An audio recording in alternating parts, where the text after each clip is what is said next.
اعوذ باللہ السمیع العلیم من الشیطان اللعین الرجیم بسم اللہ الرحمن الرحیم الحمد للہ الذی ہدانا لہذا وما كنا لنہتدی لولا ان ہدانا اللہ لقد جاءت رسل ربنا بالحق ثم الصلاة والسلام والتحیۃ والإکرام علی سیدنا ومولانا ومولا الثقلین جد الحسن والحسین بالقاسم مصطفیٰ محمد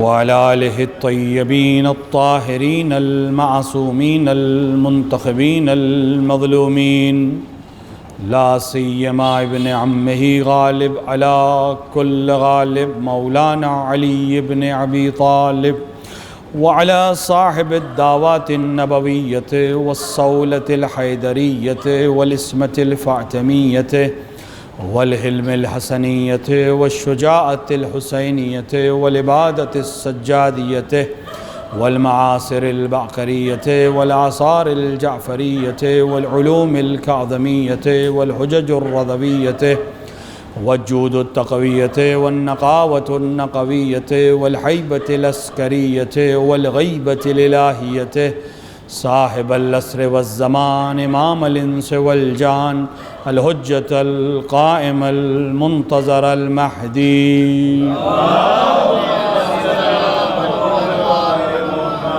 ولعنة الله على أعدائهم أجمعين من يوم ظلمهم إلى لقاء يوم الدين وبعد يوم الدين أما بعد فقد قال الله سبحانه وتبارك وتعالى في كتابه المجيد وهو أصدق الصادقين وقوله الحق بسم الله الرحمن الرحيم يا أيها الذين آمنوا اتقوا الله وكونوا مع الصادقين صلوات پر محمد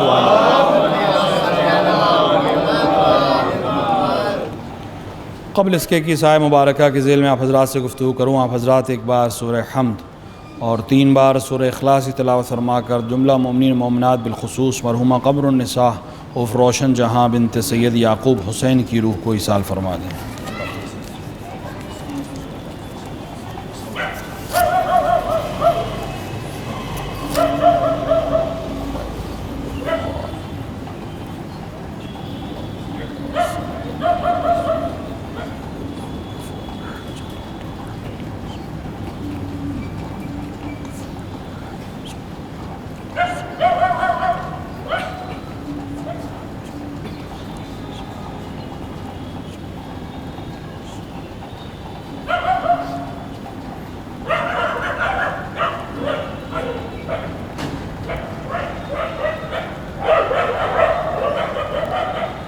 ایک صلوات پڑھیں محمد وآل محمد۔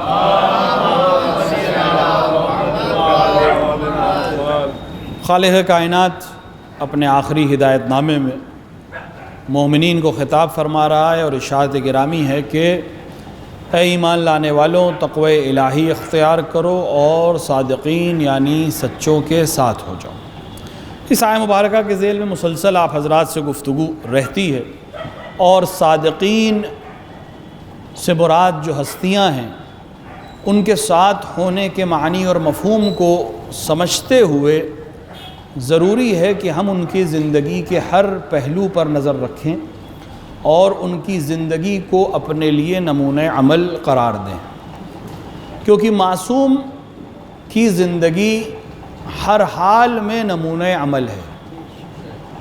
معصوم کی چاہے وہ گھریلو زندگی ہو، چاہے وہ معاشرتی زندگی ہو، سماج میں وہ کیسے رہتا ہے، گھر میں کیسے رہتا ہے، اپنے گھر والوں کے ساتھ کیسے رہتا ہے، اپنے دوستوں کے ساتھ کیسے رہتا ہے، اپنے شاگردوں کے ساتھ کیسے رہتا ہے، اپنے بزرگوں کے ساتھ کیسا برتاؤ کرتا ہے، یہ تمام چیزیں ہمارے لیے نمونہ عمل ہیں، کیونکہ اس کا ہر عمل عصمت کے دائرے میں ہے اور اس کا ہر عمل اسی لیے ہے کہ دوسرے اس کی پیروی کریں اور اپنی زندگی کو اس کے لحاظ سے گزاریں۔ چاہے وہ معصوم گھر کے اندر ہی کیوں نہ ہو وہ عصمت کے دائرے میں ہے، اور اگر وہ بازار میں ہے یا میدان جنگ میں ہے تب بھی وہ عصمت کے دائرے میں ہے، اور اس کو بھیجنے کا ہدف ہی یہ ہے کہ دیگر انسان اس کے ذریعے سے ہدایت حاصل کریں۔ ایک بہت بڑا المیہ کہہ لیں یا شیطانی سازش کہہ لیں یا کم علمی میں انسان کی غلطی کہہ لیں، وہ یہ کہہ کر آگے بڑھنے کی کوشش کرتا ہے یا اپنے دامن کو بچانے کی کوشش کرتا ہے کہ وہ تو معصوم تھے۔ کوئی ابر آپ ان کے سامنے عبرتناک چیز پڑھیے تو یہ کہہ کر آگے بڑھنے کی کوشش کرتا ہے کہ وہ تو معصوم تھے۔ یقیناً وہ معصوم تھے اور ہم معصوم نہیں ہیں، لیکن ان کی عصمت کوئی مجبوری کی عصمت نہیں ہے۔ مجبوری کی عصمت فرشتوں کی ہے، تو ان کی عصمت کی کوئی اتنی بڑی حیثیت بھی نہیں ہے۔ جو عصمت قابل قدر ہے وہ عصمت ان معصومین کی یا انبیاء الہی کی جو عصمت ہے اس کی اہمیت کیوں ہے؟ اس کی اہمیت اس لیے ہے کہ یہ اختیار رکھتے ہوئے معصوم ہیں، اختیار رکھتے ہوئے اپنے آپ کو اس کمال پر لے آئے ہیں کہ عصمت کے دائرے میں ہیں۔ اگر اختیار نہ ہو تو کوئی کمال نہیں ہے۔ اگر خداوند عالم نے محض فرشتے کی طرح مجبور کر دیا ہے، جس طرح درخت ہیں، نباتات ہیں، حیوانات ہیں، ان کو جو چیز فیڈ کر دی گئی ہے وہ ویسے ہی عمل کریں گے۔ کسی درخت میں جرأت نہیں ہے کہ وہ کہہ دے کہ میں نہیں اگوں گا، میں پھل نہیں دوں گا۔ اس کو جو فراہم ہونا ہے وہ فراہم اگر ہو گیا تو اسے پھل دینا ہے، وہ اپنے آپ میں مجبور ہے عمل کے لیے۔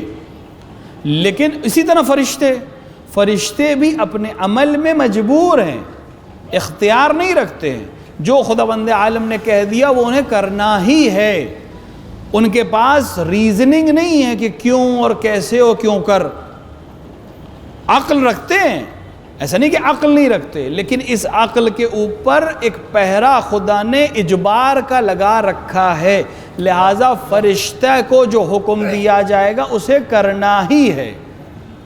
لہٰذا وہ معصوم ہے، لیکن اس لحاظ سے معصوم ہے کہ اس کا اپنا کوئی کمال نہیں ہے، خدا نے اسے معصوم خلق کیا ہے۔ لیکن انبیاء کی عصمت اور ان چہاردہ معصومین کی عصمت اس مقام پر ہے کہ خدا نے معصوم قرار بھی دیا ہے اور انہیں اختیار بھی دیا ہے۔ اختیار کے ساتھ عصمت کا جو کمال ہے اس کو لیے ہم کیوں نمونہ عمل قرار دیتے ہیں؟ کیونکہ اختیار ہے اور معصوم ہے۔ ہم اس درجے پہ نہیں جا سکتے، یقیناً نہیں جا سکتے، لیکن اگر خداوند عالم ان کو خلق کر رہا ہے اور ہدایت کے لیے خلق کر رہا ہے اور ہم یہ کہہ کر آگے بڑھ جائیں کہ وہ معصوم تھے، تو ایک حکیم کا فعل عبث ہے کہ اس نے ان کو بنایا ہدایت کے لیے اور یہ قابل پیروی نہیں ہے کیونکہ یہ معصوم ہے۔ نہیں، ایسا نہیں ہے، یہ قابل پیروی ہیں۔ تم سے ہم نہیں مانگ رہے ہیں جس مقام پر ہیں وہاں تمہیں پہنچنا ہے۔ یہ نہیں کہا کہ تمہیں ویسے ہی کرنا ہے جیسے یہ کر رہے ہیں، کیونکہ تم وہاں پہنچ ہی نہیں سکتے۔ لیکن جس حد تک قوت تمہیں دی ہے، جس حد تک علم تمہیں دیا ہے، جس حد تک عقل تمہیں دی ہے، جس حد تک صلاحیت تمہیں دی ہے، اس صلاحیت کو دیکھتے ہوئے تم نے عمل معصوم کے لحاظ سے کیا کہ نہیں کیا؟ یہ تم سے تولا جائے گا، تمہارا معیار یہ ہے۔ تو اب یہ کہہ کر کہ معصوم ہے ہم آگے بڑھ جائیں، نہیں، معصوم ہے لیکن ہمارے لیے نمونہ عمل ہے۔ لکم فی رسول اللہ اسوۃ حسنہ، تمہارے لیے رسول بہترین نمونہ عمل ہے۔ جب قرآن کہہ رہا ہے تو قرآن عبث تو نہیں کہہ رہا ہے۔ اگر رسول نمونہ عمل نہیں ہوتے تو کیوں کہتا؟ اس کا مطلب ہیں، اور اگر ہیں تو معصوم ہوتے ہوئے ہیں۔ ہم سے وہ توقعات نہیں ہیں جو رسول سے ہیں، لہٰذا ہم پر فرائض بھی وہ نہیں جو رسول پر ہیں۔ رسول کو الگ ذمہ داری دی ہے تو ان کو الگ فرائض بھی دیے۔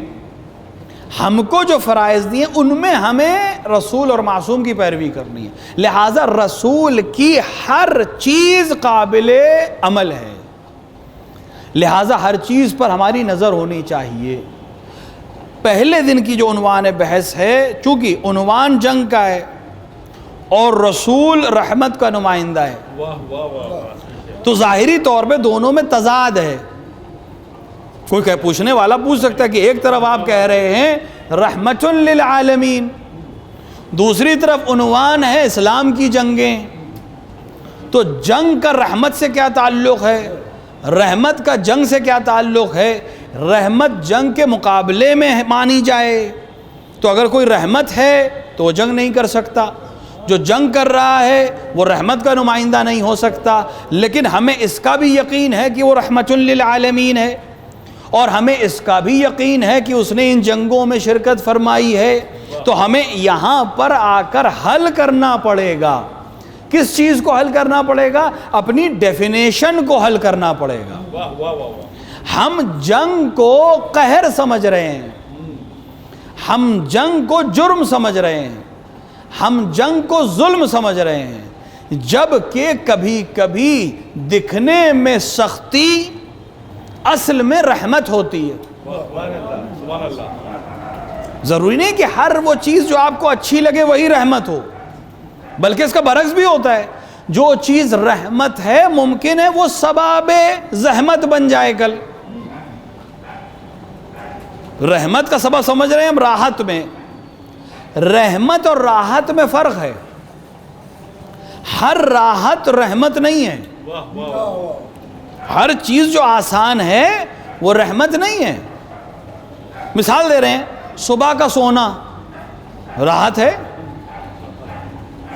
صبح کا سونا اس سے اچھی کوئی راحت ہے؟ اس سے اچھی نیند تو آتی ہی نہیں ہے۔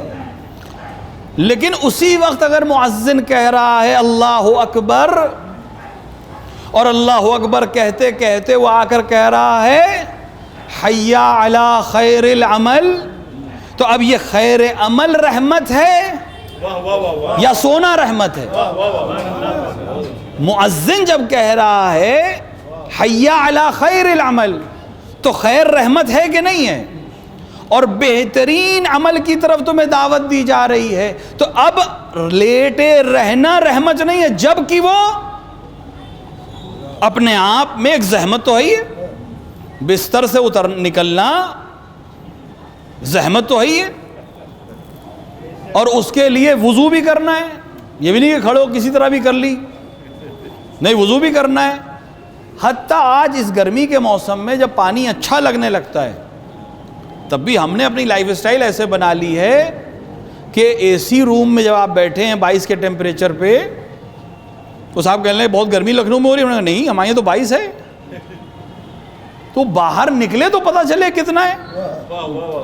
لیکن جب وہ 22 کے ٹیمپریچر پہ رات میں اپنے کمرے میں چلا گیا ہے محو خواب، تو اس کے لیے بہت زحمت ہے 2 رکعت نماز پڑھنا صبح کی۔ لیکن یہ زحمت اگر گوارا کر لے گا تو رحمت الہی کے لیے شامل حال ہو پائے گی۔ ایک صلوات پڑھو۔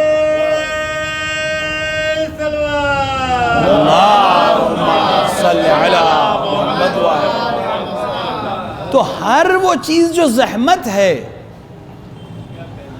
وہ ضروری نہیں کہ رحمت کے خلاف بھی ہو، زحمت ہے اور رحمت ہے، اور کبھی کبھی راحت ہے لیکن رحمت نہیں ہے۔ ماں سے بچہ ضد کرتا ہے، باپ سے بچہ ضد کرتا ہے، بہت سی ضد کرتے ہیں جن کے گھروں میں چھوٹے بچے ہیں، اکثر دیکھتے ہیں کسی چیز کو مانگ رہا ہے، ماں نہیں دے رہی ہے، باپ نہیں دے رہا ہے۔ کیوں نہیں دے رہا ہے؟ کیا رحمت، ماں کی رحمت ختم ہو گئی یا باپ کی محبت ختم ہو گئی؟ نہیں، محبت ہی کا تقاضا ہے کہ اس کے ہاتھ میں نہ دیا جائے۔ اگر ایک بچہ ضد کرے آپ سے ایک تیز دھار کا چاقو مانگے تو ماں کتنی ہی محبت کرنے والی ہو، وہ یہ چاقو اس بچے کے ہاتھ میں نہیں دے سکتی۔ کیوں؟ اس کی رحمت اسے روکے گی دینے سے۔ یہ رحمت کا تقاضا ہے کہ اس کے ہاتھ میں یہ چیز نہ دی جائے، کیونکہ اس کو شعور نہیں ہے یہ اس کو نقصان پہنچا سکتا ہے۔ تو یہ بچہ لگ رہا ہے اسے کہ ماں مجھ سے محبت نہیں کر رہی، ماں مجھے وہ چیز نہیں دے رہی جو مجھے مانگ رہا ہوں، لیکن اصل میں اس کا نہ دینا محبت کا تقاضا ہے، اصل میں اس کو محروم رکھنا رحمت کا تقاضا ہے۔ تو کبھی کبھی ہم جب دعا کرتے ہیں اور دعا قبول نہیں ہوتی تو ہمیں یہ سوچنا چاہیے کہ جس نے ماں کے دل میں رحمت نازل کی اس خدا سے مانگ رہے ہیں، شاید یہ ہمارے لیے رحمت کا سبب نہ ہو، لہٰذا قبول نہیں ہو رہی ہے۔ ایک صلوات پڑھیں محمد والے۔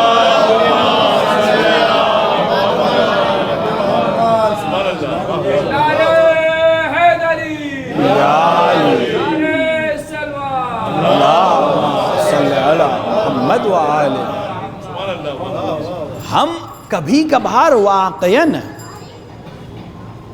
اس طرح سے بارگاہ الہی میں ضد کرتے ہیں جیسے بچہ ضد کرتا ہے، اور جس طرح بچہ ہر عمر میں، دیکھیں ہر عمر میں انسان شعور بلند ضرور ہوتا ہے اس کا، لیکن آخر ایک مقام ہے جہاں اس کا شعور ختم ہے، عمر کے کسی بھی دہلیز پر ہو، جتنا شعور ہے اسی لحاظ سے وہ مانگتا ہے۔ بچے کا پاس شعور کم ہے، لہٰذا بہت ادنا سی چیزوں کو مانگنے میں اور نہ ملنے میں ناراض ہوتا ہے۔ عمر جب بڑھتی ہے تو پھر اسے اس طرح کی مانگیں نہیں رہتی، لیکن اپنی حد سے زیادہ کے مانگنے کا جو انسانی فطرت ہے وہ باقی رہتی ہے۔ اب بچہ جب 8 سال کا ہو گیا، 9 سال کا ہو گیا تو وہ دھاردار چاقو ماں سے نہیں مانگے گا، کچھ اور ایسا مانگے گا جو اس کے شعور کے لحاظ سے اچھا ہے، لیکن ماں اسے روکے گی کہ نہیں یہ تمہارے لیے اچھا نہیں ہے۔ اسی طرح عمر کے کسی مرحلے میں چلے جائیں، ایک مقام وہ ہے جہاں ہمارا شعور ختم ہو کر ہمیں ایک ایسی چیز کا تقاضا کرنے پہ مجبور کرتا ہے جو ہمیں اچھی لگ رہی ہے، لیکن جو ہم سے رحمت رکھنے والا ہے، محبت رکھنے والا ہے، وہ جانتا ہے کہ نقصان دہ، وہ کچھ بھی ہو سکتا ہے، مال و دولت بھی ہو سکتی ہے، منصب بھی ہو سکتا ہے، عہدہ بھی ہو سکتا ہے۔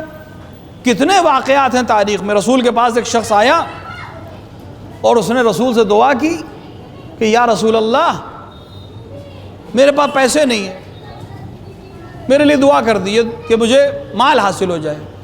رسول نے فرمایا کہ تمہارے لیے رحمت نہیں ہے مال میں، تمہارے لیے مالدار ہونا رحمت نہیں ہے۔ ایک بار وہ چلا گیا، پھر اس نے آ کر ضد کی، رسول نے پھر منع فرمایا، پھر آ کر ضد کی، رسول نے کہا نہیں ہے، لیکن اس نے کہا اس طرح سے ضد کی کہ نہیں ہے تو یہ بھی کون سی رحمت ہے، مثلا مفہوم روایت ہے۔ تو رسول نے اس کو ایک سکہ دیا، 1 درہم یا 1 دینار دیا کہ جاؤ اس سے اپنا کام شروع کرو۔ اس نے لے لیا، جا کر کچھ سامان خریدا، بیچا، 1 کے مثلا 1.5 ہو گئے، 1.5 کے 2 ہو گئے، 2 کے 4 ہو گئے۔ ابھی تک معاملہ کیا تھا کہ 5 وقت کی نماز وہ مسجد میں پڑھتے تھے، رہتے ہی مسجد میں تھے کیونکہ اصحاب صفہ میں سے تھے، مسجد کے اندر میں جو چبوترا تھا اسی پہ رہتے تھے۔ تجارت بڑھنے لگی،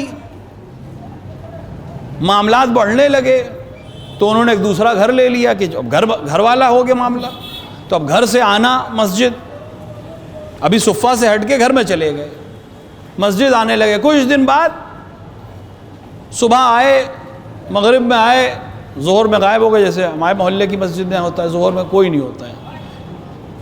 والد ماجد کی بات اکثر بزرگان نقل کرتے ہیں، جب یہاں بہت پہلے ایک پیش نماز کی بات ہوئی، اللہ ان کو سلامت رکھے، وہ پیش نماز ابھی بھی ہیں، زندہ ہیں، سلامت ہیں، تو ان سے والد نے کہا تھا کہ جب آپ نماز پڑھائیے گا تو پیچھے پلٹ کے مت دیکھیے گا، آپ یہ سوچیے گا کہ مسلم ابن عقیل کوفے میں نماز پڑھا رہے ہیں، پیچھے کتنے اس سے مطلب نہیں ہے، آپ کو نماز لیکن پڑھانی ہے۔ تو اب مغرب میں تو الحمدللہ وہ مسئلہ نہیں ہے، لیکن اکثر ظہر میں امام جماعت کچھ ہی لوگوں کے ساتھ نماز پڑھتا ہے، تو ظہر میں غائب ہیں، پھر کچھ دن بعد صبح بھی غائب ہونے لگے، پھر جمعہ دکھنے لگے۔ اب رسول نے پوچھا کہ وہ صاحب کہاں ہیں، یا جمعے کے دن نظر آئے تو پوچھا کہ اب آپ کہاں گئے؟ ارے رسول اللہ کی تجارت بہت بڑھ گئی ہے، کام بہت بڑھ گیا، بالکل وقت نہیں، گھر میں ہی پڑھ لیتا ہوں، آ نہیں پاتا ہوں، دکان پہ ہی پڑھ لیتا ہوں۔ پھر وہ مہینے میں ایک بار ہوا، سال میں ایک بار ہو گیا، جو ہم اکثر ہوتے ہیں نا 8 کی کھاٹ کی 360 کی، کچھ ایسے بھی مسلمان ہوتے ہیں. بس آپ نماز پڑھتے ہیں کہ ہاں پڑھتے ہیں. کون سی پڑھتے ہیں؟ 8 کی کھاٹ کی 360 کی، یعنی جمعے کی پڑھتے ہیں، میت کی پڑھتے ہیں اور عید کی پڑھتے ہیں. بالکل کافر نہیں ہوئے ہیں، مسلمان ہیں. یہ 3 نمازیں تو پڑھتے ہیں. تو کبھی کبھی آنے لگے. ابھی تک رسول کے لیے مسئلہ نہیں ہے جہاں نہ ہے بھئی، انسان اپنے گھر میں نماز پڑھ رہا ہے، جماعت سے نہیں پڑھ رہا ہے، کوئی مسئلہ تو نہیں ہے. آیے زکوٰۃ نازل ہوئی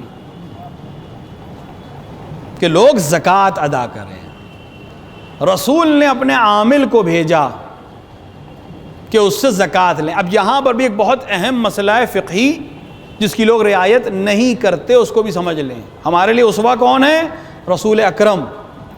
رسول نے عامل زکوٰۃ کو، یعنی وہ شخص جو معمور ہے، جو رسول کی طرف سے جائے گا زکوٰۃ وصولنے، تو سرکاری آفیسر ہوا کہ نہیں ہوا؟ جا رہا ہے زکوٰۃ لینے، ٹیکس لینے. رسول نے کہا تم جا کر سامنے والے سے صرف ایک سوال پوچھو گے کہ آپ پر زکوٰۃ ہے کہ نہیں. تم طے نہیں کرو گے. دیکھیں کتنا سسٹم، گورننس کے سسٹم میں کتنا فرق ہے. ہمارے ہاں ٹیکس کا سسٹم کیا ہے؟ گورنمنٹ طے کرے گی ہماری درآمد دیکھ کے کہ ہمیں کتنا ٹیکس دینا ہے. وہاں رسول اللہ کہہ رہے تمہیں صرف اتنا پوچھنا ہے کہ آپ زکوٰۃ کے دینے کے حقدار ہوئے کہ نہیں. اگر وہ کہہ دے نہیں تو تمہیں حساب کتاب نہیں کرنا ہے کہ صاحب یہ مکان کیسے آیا اور یہ زمین کیسے آئی اور یہ کہاں سے آیا اور یہ کیسے ہے، یہ بکریاں آپ کے دروازے پہ کھڑی ہیں، یہ گائے آپ کے دروازے پہ کھڑی. نہیں، اس نے نہیں کہا، آپ آگے بڑھ جائیں گے. اگر وہ کہے ہاں تو جتنی ادا کرے وہ لے لینا ہے. کوئی اجبار نہیں ہے، کوئی کسی قسم کا اپنی طرف سے فیصلہ نہیں سنانا ہے. اس سے ہمیں کیا سبق ملنا ہے؟ آج کوئی معمور تو ہے نہیں کہ زکوٰۃ لینے آئے، لیکن اگر کوئی کسی سے بحث کرے زکوٰۃ کی، خمس کی، تو اسے یہ حق حاصل نہیں ہے کہ وہ دوسرے کے اوپر الزام لگائے کہ ان پر زکوٰۃ تھی انہوں نے نہیں دی، ان پر خمس ہوتا ہے انہوں نے نہیں دیا. کیونکہ ہمارا مسئلہ دنیاوی ہے ہی نہیں، ہمارا مسئلہ تو اخروی ہے. اگر اس نے دنیا میں دیا تو اپنی دنیا بھی صحیح کی، اپنی آخرت بھی صحیح کی. اور اگر اس نے نہیں دیا تو اپنی دنیا بھی خراب کی، اپنی آخرت بھی خراب کی. لیکن ہم بیچ میں کچھ نہیں ہے. جس کا ہے وہ جانے، دنیا بھی وہی بنائے گا، آخرت بھی وہی بنائے گا. ہم سے مطلب نہیں کون کیا کر رہا ہے کیا نہیں کر رہا ہے. ہم معمور بھی نہیں ہیں اس معاملے کے لیے. رسول نے بھیجا، اس نے نہ صرف یہ کہ زکوٰۃ نہیں دی، بلکہ رسول کے عامل کی توہین کی اور زکوٰۃ کو کہا کہ یہ اسی طرح کا ہے جیسے جزیہ کفار سے لے رہے ہیں. ہم کافر ہو گئے کیا کہ ہم سے اس طرح سے پیسے مانگے جا رہے ہیں؟ یہ بات رسول کو پسند نہیں آئی. رسول اپنے لیے غصہ نہیں کرتا ہے، لیکن رسول رحمت ہے جب تک انسان خدا کے حکم کے خلاف عمل نہ کرے. اگر اس نے رسول کو کچھ کہا ہوتا تو تاریخ شاہد رسول درگزر کر جاتے، لیکن اس نے حکم خدا کی توہین کی، لہذا خدا کی رحمت کے نمائندے نے اپنی رحمت کو ختم کیا، اس کو طلب کیا، اور اس کے بعد اس سے کچھ نہیں کہا تم پر ایسا مسئلہ. اس نے پھر وہی بات کہی کا فرمایا کہ وہ سکہ میرے سکے مجھے واپس کر دو. پہلے اس نے کہا رسول اللہ سے کہ ہمیں اتنی تجارت ہو گئی، اتنا فائدہ ہو گیا، یہ پیسے آپ لے لیجئے مجھ سے. رسول اللہ نے کہا نہیں، مجھے نہیں چاہیے، تمہارے پیسے مجھے نہیں چاہیے. ہاں اگر بہت ضد ہے تو وہ جو میں نے تمہیں دیا تھا 1 درہم وہ مجھے واپس کر دو. اس نے سمجھا یہ وہی 1 درہم ہے، وہ درہم سمجھ رہا تھا اسے، اس نے وہ درہم واپس کر دیا. اس سے غافل کہ درہم واپس نہیں کر رہا ہے، رحمت واپس کر رہا ہے، برکت کو واپس کر رہا ہے. ایک صلوات پڑھیں محمد وآل محمد.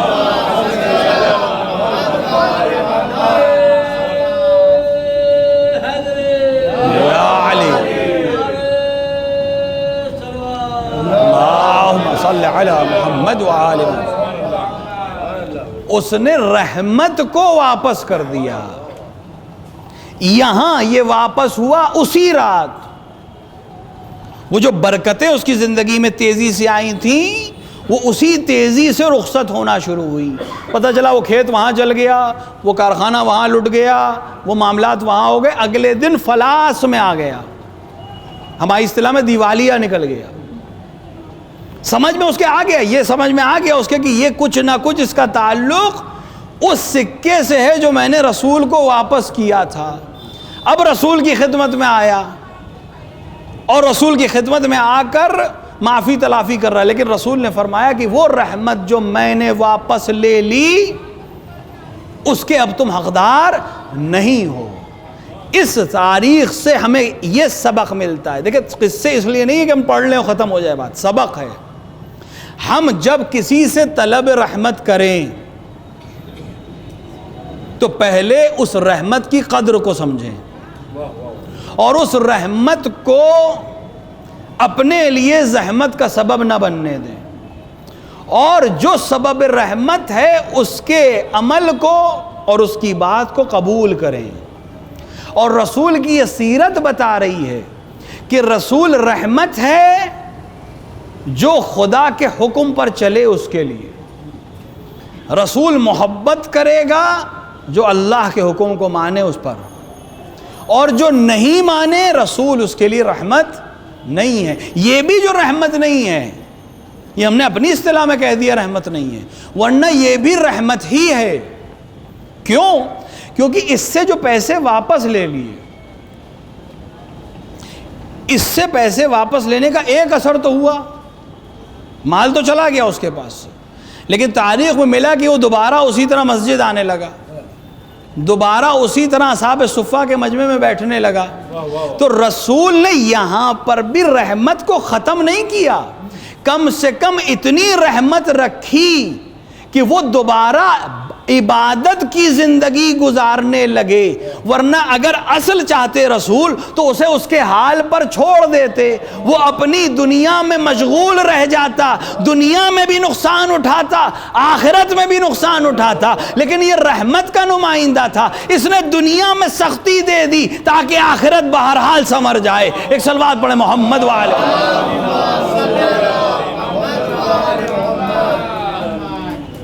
خداوند عالم کبھی کبھی نعمتیں فراوان کر دیتا ہے, وہ رحمت نہیں ہوتی, وہ غضب ہوتا ہے. امیر المومنین نہج البلاغہ میں فرمایا ہے کہ جب تم ایسے عمل کرو کہ تم سے نعمتیں سلب ہونی چاہیے اور تمہیں رحمتیں ملنے لگیں اور نعمتیں ملنے لگیں تو استغفار اور توبہ کرو کہ مجھ پر جب رحمت نہیں ہونی چاہیے تو کیوں رحمت ہو رہی ہے. اس رحمت کا مطلب یہ کہ کل زحمت ہے, ہماری اصطلاح میں ڈھیل دی جا رہی ہے, اور بعد میں کہاں سے کٹے گی؟ ہتے سے ہی جائے گی.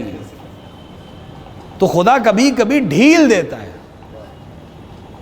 بنی امیہ کو حکومتیں دیں, بنی عباس کو حکومتیں دیں, مال دیا, ملال دیا, ظاہری طور پر جاؤ حشم دیا, لیکن اس عالم میں دنیا سے گیا کہ اس کے پاس توفیق توبہ بھی نہیں ہے. جن سے وہ محبت کرتے ہیں ان کو متوجہ کر دیتے ہیں. تو رسول رحمت کا نمائندہ ہے. اگر اس کی زندگی میں ہمیں جنگ دکھ رہی ہے تو یہ جنگ بھی رحمت کا سبب ہے. کیونکہ اگر ہم کیوں انالائز کر رہے ہیں آ کر, کیوں ضرورت ہے کہ ہم اس موضوع پر آ کر آپ کا وقت لیں, اس موضوع پر کیوں مباحثہ ہو, کیوں تبادلہ خیال ہو؟ کیونکہ آج رسول کی جو شخصیت دنیا کے سامنے پیش کی جا رہی ہے,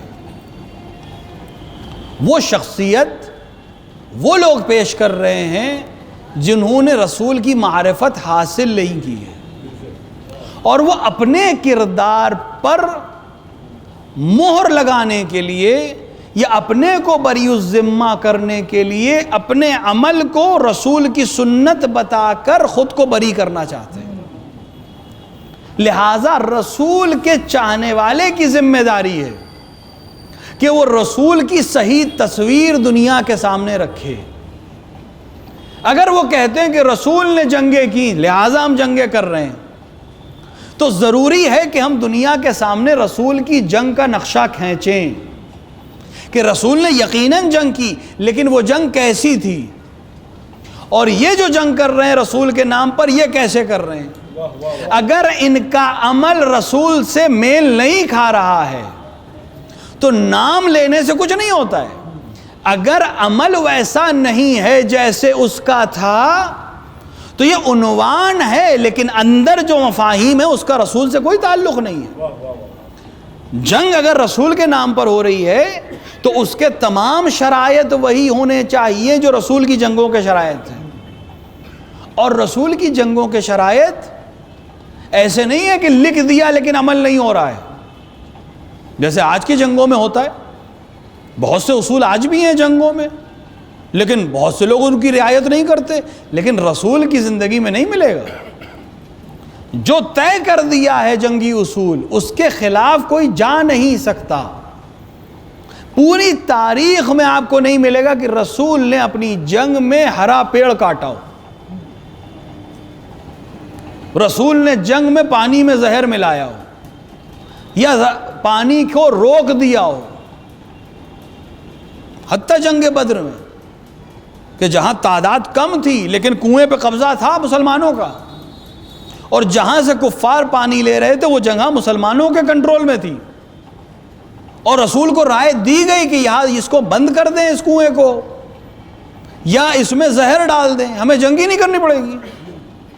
لیکن رسول کہہ رہے کہ اس کام کی اجازت میں نہیں دے سکتا، کیونکہ جو چیز خدا نے اپنے بندوں کے لیے مباح کی ہے میں نمائندہ الہی آ کر اسے حرام نہیں کر سکتا۔ میں رحمت بن کر جنگ کرنے آیا ہوں، میں قتل کے لیے نہیں آیا ہوں، شوق نہیں ہے مجھے قتل کرنے کا۔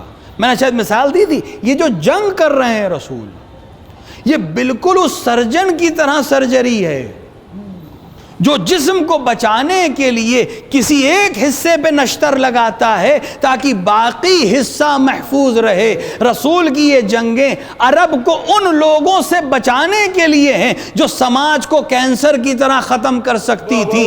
جتنے کینسریس تھے ان کو ہٹا دیا تاکہ باقی سماج محفوظ رہ جائے۔ ایک صلوات پڑھے محمد وآلہ محمد۔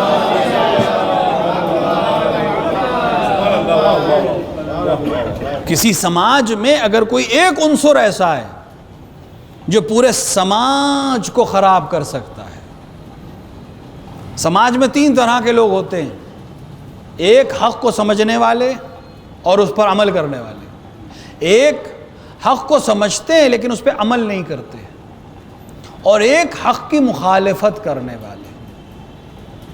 رسول کا عمل تھا یہ جو مخالفت کر رہے ہیں، ان کی مخالفت سبب بنے گی کہ جو چاہتا ہے عمل کرنا وہ بھی نہ آ پائے کسی مجبوری میں، تو ہم اس حصے کو صرف ختم کر رہے ہیں تاکہ باقی محفوظ ہو جائیں۔ اسی لیے رسول کی جنگوں میں آپ کو مرنے والوں کی تعداد بہت کم ملے گی۔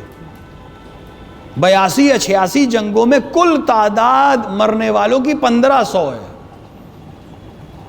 کچھ بھی نہیں ہے اس لحاظ کی جنگوں کے لحاظ سے۔ آج ایک دن میں زیادہ لوگ قتل ہو جاتے ہیں جنگوں میں۔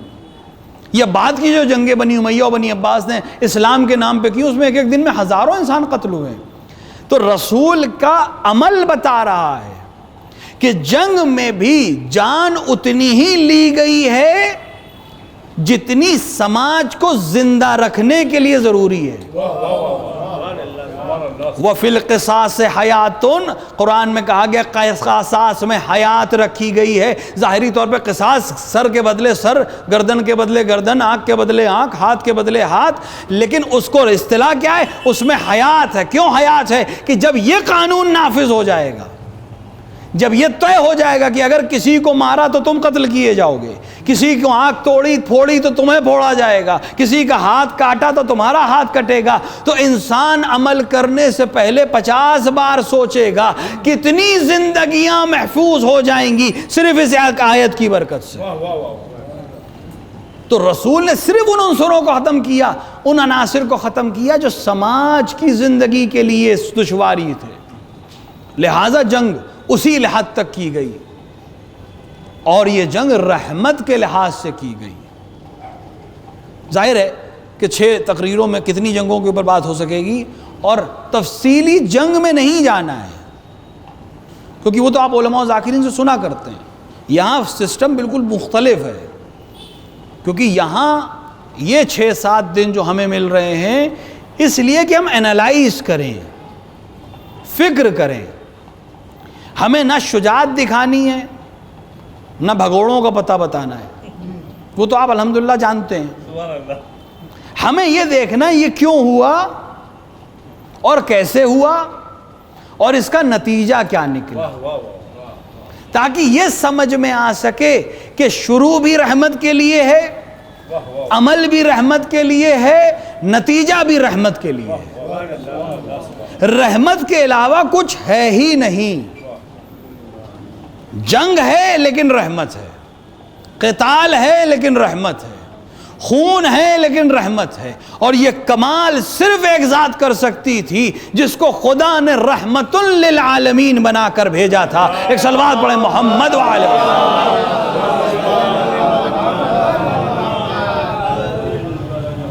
کچھ اصطلاحیں آج آخری 4-5 منٹ میں آپ کے سامنے ان کو پیش کیے دے رہا ہوں، تاکہ کل دوبارہ جب میں اس کا نام لوں تو آپ کو معلوم رہے کیا ہے۔ رسول کی جنگوں کو 2 حصوں میں علماء نے تقسیم کیا ہے، ایک کو کہا جاتا ہے غزوہ اور ایک کو کہا جاتا ہے سرایا یا بعثہ۔ سرایا یا بعثہ وہ جنگ ہے جس میں رسول نے خود شرکت نہیں فرمائی ہے، کسی کو بھیج دیا ہے کہ وہ جا کر یہ عمل انجام دے، جن کی تعداد میں اختلاف ہے۔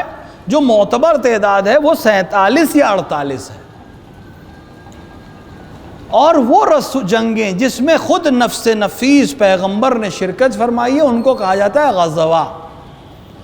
جیسے غزوہ احد پیغمبر موجود ہے، غزوہ بدر، غزوہ خندق، غزوہ خیبر، غزوہ حنین۔ یہ غزوات کی تعداد 27 یا 28 ہے۔ وہ بھی اختلاف اس لیے کبھی کبھی ایک غزوے میں 2 جنگ ہوئی، تو بعض مورخین نے ان کو 2 الگ الگ غزوے لکھے ہیں اور بعض نے ان کو ایک شمار کیا ہے۔ کل ملا کر یہ غزوات اور سرایا کی تعداد 82 سے 86 ہے، یہ رسول کی زندگی میں ہوئے۔ اگر ضرورت محسوس ہوئی تو رسول کی زندگی کے بعد جو 3 اسلامی اور جنگیں ہیں، اسلامی جنگیں، رسول کے بعد صرف 3 اسلامی جنگیں ہیں جو رسول کے خلیفہ بلا فصل امیر المؤمنین علی ابن ابی طالب علیہ السلام نے اپنی خلافت ظاہریہ کے زمانے میں لڑیں۔ کیونکہ اسلامی جنگ ہماری نظر میں وہی ہے جس میں معصوم نے شرکت کی ہو یا معصوم کے حکم سے ہوئی ہو۔ اس کے علاوہ اگر کسی نے اپنی خلافت کو بڑھانے کے لیے، خزانوں کو بڑھنے کے لیے، لوٹنے کے لیے کسی جنگ کو جہاد کا نام دے دیا یا اسلامی کہہ دیا تو اس سے ہمارا مطلب نہیں ہے۔ کیوں؟ کیونکہ اس کے اندر وہ شرائط ہے ہی نہیں جو معصوم نے اپنی جنگ میں رکھے تھے۔ اگر ہم جنگ میں گھر جلتے ہوئے دیکھ رہے ہیں، اگر ہم جنگ میں عورتوں اور بچوں کو قتل ہوتا ہوا دیکھ رہے ہیں، اگر ہم جنگ میں نہتوں کو قتل ہوتا دیکھ رہے ہیں، اگر ہم جنگ میں اجبار بے اسلام کو دیکھ رہے ہیں کہ تلوار کے زور پہ مسلمان کیا جائے، تو یہ رسول کی شرائط پر جنگ نہیں ہے، اور جب رسول کی شرائط پر نہیں ہے تو اسلامی بھی نہیں ہے۔ اور مسلمان جس دن اس امتیاز کو سمجھ لے اور ڈنکے کی چوٹ پہ یہ کہنا شروع کرے کہ ہر مسلمان حاکم کا عمل اسلامی عمل نہیں ہے، یہ جو ذلت دنیا میں اٹھانی پڑ رہی ہے یہ ذلت عزت میں تبدیل ہو جائے گی۔ اگر رسول اور آل رسول کے عمل کو اسلام مانے تو اس کا عمل اسلامی ہے۔ ہم خوش ہوتے رہے کہ وہ صاحب فلاں بادشاہ نے ترقی کی، وہ بادشاہ کی ترقی ہے، 6th یا 7th میں ہے نہیں معلوم اب، ICC بورڈ نے پیٹرن چینج کر دیے، رائز آف اسلام چیپٹر کا نام تھا. یہ عنوان ہی غلط ہے. رائز کا مطلب ہے کسی چیز کا پستی سے بلند ہونا. جو ہمیشہ سے بلند ہے اس کو رائز کرنا کیا مطلب ہے؟ وہ تو ہمیشہ سے اعلیٰ ہے. اگر رائز کچھ ہوگا تو سماج ہوگا. انسان ترقی کرے گا اگر اسلام کے دامن میں آئے گا. اسلام کو کوئی فرق نہیں پڑے گا، سب مسلمان ہو جائیں تب بھی اس کو کوئی فرق نہیں ہے، کوئی مسلمان نہ ہو تب بھی اسے کوئی فرق نہیں ہے، کیونکہ اسلام اللہ کا پسندیدہ دین ہے، اور جو اللہ کا پسندیدہ ہے اس کو زوال آ ہی نہیں سکتا. وہ پہلے سے عروج پر ہے، پہلے سے کمال پر ہے. لہٰذا یہ اصطلاح کیوں بنائی گئی؟ کیونکہ مسلمانوں نے بادشاہوں کے رائز کو اسلام کا رائز سمجھا. امپائرز کو اسٹیبلش ہونے کو اسلامک اسٹیبلشمنٹ سمجھا نہیں. جب رسول بوری پہ بیٹھتا تھا تب اللہ نے کہا تھا میرے نزدیک دین اسلام ہے. اسے تخت طاؤس سے مطلب نہیں تھا. بیٹھنے والا اگر اللہ کے حکم پر حکومت کر رہا ہے تو زمین پہ بیٹھنے والا بھی صاحب معراج ہے. اور اگر وہ حکومت اپنے خواہی کے لیے کر رہا ہے تو تخت طاؤس پہ ہی کیوں نہ بیٹھا ہو وہ ہماری نظر میں حقیر ہے اور فقیر ہے. ایک صلوات پڑھیں محمد وعلی.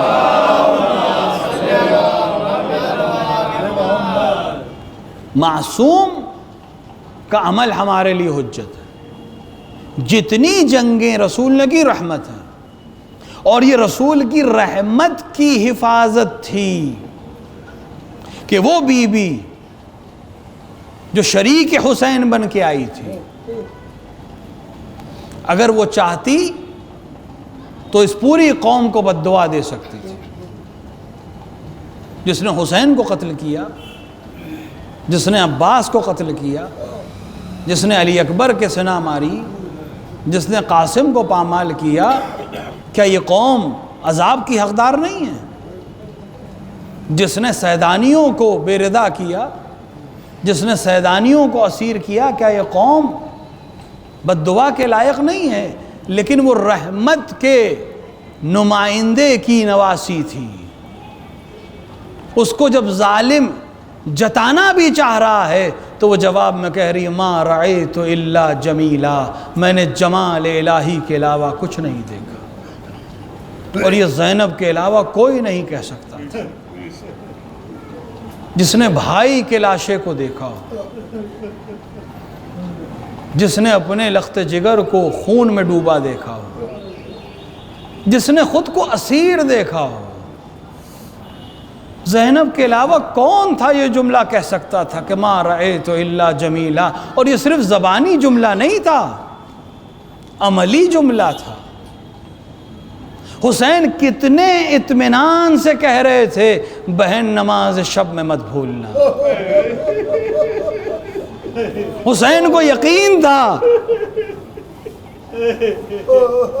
حسین کو یقین تھا کہ خیمے جل جائیں گے، بچے قتل ہو جائیں گے، صحرا میں دہشت کا ماحول ہوگا، لیکن زینب نماز شب ترک نہیں کرے گی. بہن نماز شب میں یاد رکھنا، وہ زینب جس نے اونٹ کی پشت پر نمازیں پڑھیں، وہ زینب جس نے شام غریباں کے جلتے ہوئے خیموں کی راکھ کے درمیان نماز شب پڑھی، وہ زینب جب کوفے لائی گئی ہوگی تو اسے عجب نہیں کوفے آنا دوبارہ یاد آیا ہوگا. میں پہلی بار تو کوفے نہیں آ رہی، اس سے پہلے بھی کوفے آئی ہوں، اور منظر یہی تھا کہ مجھے کوفے کے باہر روک دیا گیا تھا. فرق یہ ہے کہ جب میں کوفے پہنچی تھی تھی، میرے بابا کی حکومت تھی، علی نے اعلان کر دیا تھا کاروان زینب کو باہر روک دیا جائے، شب کی تاریکی آ جائے، لوگ اپنے اپنے گھروں میں چلے جائیں، بازاروں میں سناٹا ہو جائے، تب علی کی بیٹیاں کوفے میں داخل ہوں گی۔ ہاں زینب دوبارہ کوفے پہنچی ہے لیکن باہر روک دیا گیا ہے، لیکن حکم برعکس ہے، صبح کا سورج نمودار ہو جائے، بازاروں میں رونق ہو جائے، بھیڑ جمع ہو جائے، تب اسیروں کے کاروان کو داخل کیا جائے گا۔ اور استثناء کو دیکھ کر ایک بار زینب نے لعین سے کہا کہ اگر ہمیں داخل ہی کرنا ہے تو ایسے راستے سے لے جاؤ جس پر مجمع کم ہو۔ لعین نے دستور دیا کاروان ایسے راستے سے لے جایا جائے جہاں زیادہ مجمع ہو، جہاں زیادہ ہلہلا ہو، جہاں زیادہ شور ہو۔ اور اسی پہ اکتفا نہیں، اب جب سواری گزری کوئی آواز دیتا تھا تماشائیوں آؤ تماشا دیکھو، یہ زینب ہے، یہ ام کلثوم ہے، یہ رباب۔